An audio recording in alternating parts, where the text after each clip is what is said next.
आज इस वीडियो में मैं आप सभी को 7 ऐसी चीज़ें बताने वाला हूं जिन चीज़ों को आपको एक साथ मिला करके सेवन नहीं करना चाहिए। 1 सितंबर 2023 को जब मैंने वीडियो अपलोड करी थी तो मैंने बताया था कि आपको भिंडी के साथ 3 चीज़ों का सेवन नहीं करना चाहिए। इस वीडियो को अभी तक 12 लाख से ज़्यादा लोग देख चुके हैं और आप लोगों के काफ़ी सारे कमेंट आ रहे थे कि किस बेसिस पर ये सारी बातें आप हमें बता रहे हैं, क्योंकि इस वीडियो में मैंने आपको बताया था कि अगर आप भिंडी के साथ कुछ ऐसी चीज़ों का सेवन करते हैं तो इसकी वजह से आपको स्किन से रिलेटेड समस्या देखने को मिल सकता है। आपको सफ़ेद दाग हो सकता है, आपकी जो त्वचा है वो लाल पड़ सकती है, आपको रेड पैचेस हो सकता है या फिर आपको काफ़ी ज़्यादा खुजली हो सकता है और यहाँ तक कि कुछ ऐसी भी आपको बीमारी हो सकती है स्किन से रिलेटेड जिसका ट्रीटमेंट करवाना भी काफ़ी ज़्यादा मुश्किल हो जाता है।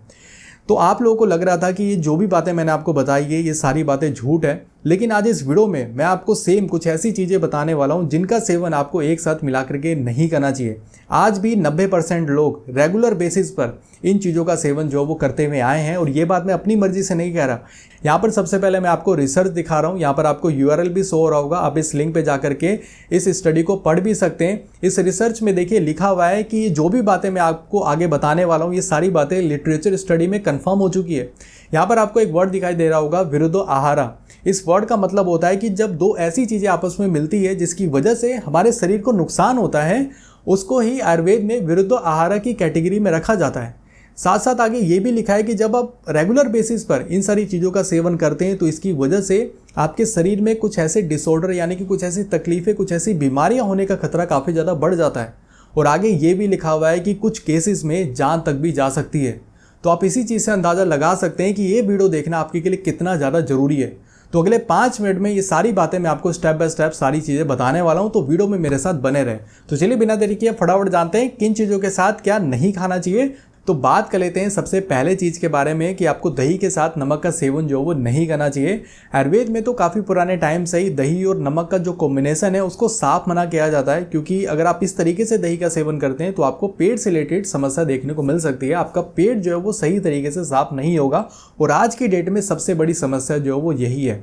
यहाँ पर मैं आपको बता दूं कि जो दही है ना उसमें लैक्टोबैसिलस नाम का बैक्टीरिया जो वो प्रेजेंट है और दही में जो फ़ायदे मौजूद है वो इसी बैक्टीरिया की वजह से ही हमें देखने को मिलती हैं। और जब आप इसमें नमक डाल देंगे तो ये जो बैक्टीरिया है ना ये मर जाएंगे और उसके बाद अगर आपने दही का सेवन किया तो फिर आपको फ़ायदा भी नहीं मिलेगा और आपका पेट भी सही तरीके से साफ़ नहीं होगा और आपको गैस भी बन सकता है और भी काफ़ी अदर प्रॉब्लम जो वो देखने को मिल सकती है।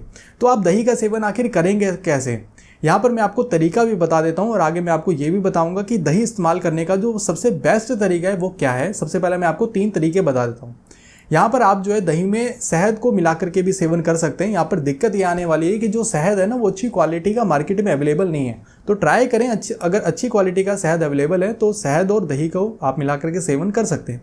दूसरी चीज़ ये है कि आप दही में मिश्री को भी मिला करके सेवन कर सकते हैं, इससे भी आपको नुकसान जो है वो देखने को नहीं मिलेगा। और यहाँ पर जो तीसरी चीज़ है कि आप दही में गुड़ को भी मिला करके सेवन कर सकते हैं। यहाँ पर ये दिक्कत आने वाली है कि गुड़ भी मार्केट में आजकल डुप्लीकेट काफ़ी ज़्यादा बिकने लग गए हैं, तो अच्छी क्वालिटी का गुड़ का ही आपको इस्तेमाल करना है।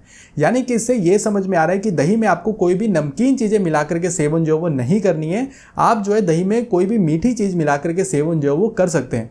यहाँ पर मैं आपको ये भी बता देता हूँ कि दही में आपको सबसे ज़्यादा फ़ायदा जो है वो कब मिलेगा। अगर आप दही का सेवन सादा करते हैं यानी कि सिंपल करते हैं, कोई भी चीज़ अगर मिला करके सेवन नहीं कर रहे हैं तो उस केस में आपको दही में सबसे ज़्यादा फ़ायदा देखने को मिलने वाला है। तो अब चॉइस आपके ऊपर है कि आपको दही का सेवन किस तरीके से करना है। यहाँ पर मैंने आपको कुछ नुकसान भी बता दिए। यहाँ पर जो दूसरी चीज़ है कि आपको कच्चा नमक का भी इस्तेमाल जो वो नहीं करना चाहिए। कच्चा नमक यानी कि जब हम सब्जी बनाते हैं तो उस टाइम पर हम लोग नमक का इस्तेमाल करते हैं, तो उस टाइम पर जब आप नमक डाल रहे हैं सब्जी में तो वो नमक जो है वो अच्छी तरीके से पक जाता है, तो वो नमक आपको नुकसान नहीं करने वाला। यहाँ पर जब आप नमक का सेवन कुछ ऐसी चीज़ों में ऊपर से डाल करके सेवन कर रहे हैं उस केसेस में वो नमक आपको नुकसान कर सकता है। जैसे कि जब आप फल खाते हैं तो उस केसेस में कई लोग नमक डाल करके जो है वो फल का सेवन करते हैं, या फिर जब आप रायता या फिर सलाद बना रहे हैं तो उस केसेस में भी आप लोग ऊपर से नमक डाल करके सेवन करते हैं।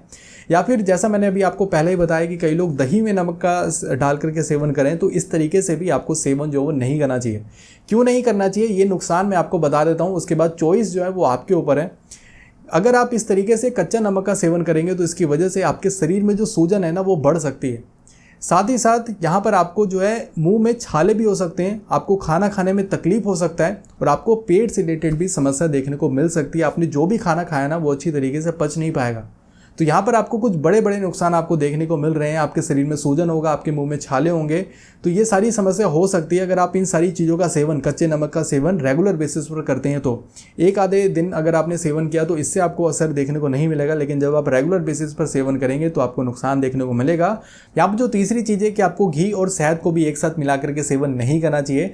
आयुर्वेद में तो घी और शहद के कॉम्बिनेशन को जहर के रूप में माना जाता है, और अगर आपने इन दोनों के कॉम्बिनेशन को एक साथ सेवन कर लिया तो ये हमारे शरीर में जाकर के टॉक्सिन्स में कन्वर्ट हो जाते हैं, जिसकी वजह से हमें कई बड़ी बीमारी होने का खतरा काफ़ी ज़्यादा बढ़ जाता है।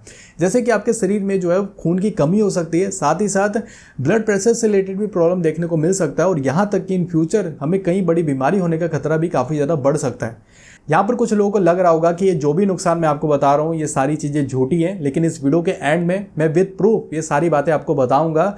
अभी कुछ चीज़ों के ऊपर साइंटिस्ट जो है वो रिसर्च कर रहे हैं, और कुछ बातें जो है वो कंफर्म भी हो चुकी है, जिससे कि आप खुद उसको पढ़ करके आपको खुद ही पता लग जाएगा कि क्या चीज़ें खाने से क्या क्या नुकसान देखने को मिलते हैं।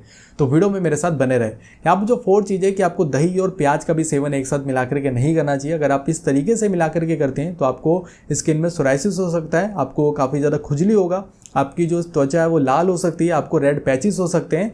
यानी कि अगर आप इस तरीके से इन दोनों के कॉम्बिनेशन को एक साथ मिला करके सेवन करेंगे तो आपको स्किन से रिलेटेड प्रॉब्लम देखने को मिलेगा। तो आपको दही और प्याज का भी सेवन एक साथ मिला करके नहीं करना चाहिए। यहाँ पर जो 5th चीज़ है कि आपको गर्म पानी और शहद को भी एक साथ मिला करके सेवन नहीं करना चाहिए। और यहाँ पर आपको ये भी ध्यान रखना है कि जो शहद है ना उसको आपको कभी पकाना भी नहीं चाहिए। आयुर्वेद में अगर बात करें इन दोनों के कॉम्बिनेशन को जहर के रूप में माना जाता है, और अगर आपने इस जहर का सेवन कर लिया ना तो इसकी वजह से आपको कई बड़ी बीमारी होने का खतरा काफ़ी ज़्यादा बढ़ सकता है, आपको खून की कमी हो सकती है। इस बात का जरूर ध्यान रखें कि कभी भी इन दोनों के कॉम्बिनेशन को एक साथ मिला करके सेवन ना करें। यहाँ पर जो 6th चीज़ है कि आपको दूध और नमक को भी एक साथ मिला करके सेवन नहीं करना चाहिए। यहाँ पर मैं अगर आयुर्वेद की बात करूँ, अगर आप इस तरीके से कॉम्बिनेशन में सेवन करते हैं तो इसकी वजह से आपको स्किन से रिलेटेड सबसे बड़ी प्रॉब्लम देखने को मिल सकती है, और ये एक ऐसी प्रॉब्लम है जिसका ट्रीटमेंट करना भी काफ़ी ज़्यादा मुश्किल हो सकता है। यानी कि आपको सफ़ेद दाग की समस्या देखने को मिल सकती है। ज़रूरी नहीं है आपने एक टाइम अगर दूध और नमक का सेवन कर लिया तो आपको ऐसी प्रॉब्लम देखने को मिलेगी। अगर आप रेगुलर बेसिस पर करते हैं तब जाकर के आपकी कंडीशन जो वो काफ़ी ज़्यादा ख़राब हो सकती है, और आप सभी जैसा जानते हैं कि इसका ट्रीटमेंट करना भी काफ़ी ज़्यादा मुश्किल है। तो आप कभी भी दूध और नमक को इकट्ठे सेवन आपको नहीं करना है। और यहाँ पर जो लास्ट 7 चीज़ है कि आपको मछली के साथ दूध और दही का भी सेवन जो वो नहीं करना चाहिए। आप में से काफ़ी सारे लोग शायद ये बात जानते होंगे। अगर आप इस तरीके से कॉम्बिनेशन में सेवन करते हैं, जैसे कि अगर आपने मछली का सेवन किया और उसके 5-10 मिनट बाद ही अगर आपने दूध दही का सेवन कर लिया थोड़ी देर बाद ही, तो इसकी वजह से आपको स्किन से रिलेटेड समस्या देखने को मिल सकती है। आपको इस रेड पैचेस हो सकता है स्किन में, आपको काफ़ी ज़्यादा खुजली होगा, और यहाँ तक कि आपके शरीर में खून की भी कमी हो सकती है। तो ये बात ज़रूर ध्यान रखें कि कभी भी मछली के साथ दूध दही इन सभी चीज़ों का सेवन जो है, यानी कि दूध से बनी हुई चीज़ों का सेवन आपको नहीं करना है। तो यहाँ पर मैंने आपको टोटल 7 चीज़ें बताई हैं, और कुछ मैंने आपको नुकसान भी बताए हैं। आप लोगों को लग रहा होगा कि ये जो भी नुकसान है ये मैं अपनी मर्जी से बता रहा हूँ। यहाँ पर मैं आपको एक स्टडी जो मैंने आपको पहले बताई थी, अगर इसी स्टडी को कंटिन्यू किया जाए तो यहाँ पर देखिए आगे क्या क्या लिखा हुआ है। तो यहाँ पर लिखा हुआ है अगर आप इस तरीके से कॉम्बिनेशन में सेवन करते हैं तो इसकी वजह से आपको बेहोशी हो सकता है, आपको नशा हो सकता है, आपको गर्दन में अकड़न हो सकता है। यहाँ पर जो भी बातें लिखी हुई है इसको मैं हिंदी में कन्वर्ट करके आपको बता रहा हूँ। साथ ही साथ यहाँ पर यह भी लिखा है कि आपका पेट में फैलाव हो सकता है, आपके शरीर में खून की कमी हो सकती है, आपको दस्त लग सकता है। इसके अलावा आपको स्किन से रिलेटेड भी समस्या देखने को मिल सकती है, आपको बुखार हो सकता है, आपको नेजल कैविटी में सूजन भी देखने को मिल सकता है। साथ ही साथ आपको डायबिटीज़ जैसी बड़ी बीमारी होने का भी खतरा काफ़ी ज़्यादा बढ़ जाता है। इनफर्टिलिटी भी देखने को कई केसेस में मिलता है, और यहाँ तक कि आपका जो वजन है वो भी धीरे धीरे बढ़ने लगता है। आप जैसा जानते हैं कि अगर आपका वजन धीरे धीरे बढ़ना स्टार्ट हो गया तो इसकी वजह से आपके शरीर में कई बड़ी बीमारी होने का जो खतरा वो काफ़ी ज़्यादा बढ़ सकता है। तो यहाँ पर सारी चीज़ें मैंने आपको बता दी, तो डिसीजन अब आपके ऊपर है। यहाँ पर मैं आपको बता दूँ कि आपको कम से कम 4 से 5 घंटे का आपको इसमें डिस्टेंस जो वो रखना है, तभी आप इन सारी चीज़ों का सेवन जो वो करें। उम्मीद करता हूँ आपको इस वीडियो से काफ़ी कुछ सीखने को मिला होगा। आप मुझे नीचे कमेंट करके जरूर बताना कि आपको ये वाली वीडियो कैसी लगी। फिलहाल के लिए आज की इस वीडियो में इतना है। अगर आपको वीडियो पसंद आई है तो इस वीडियो को जरूर लाइक करें, चैनल को जरूर सब्सक्राइब करें। Thank you so much for watching this video. बहुत बहुत धन्यवाद।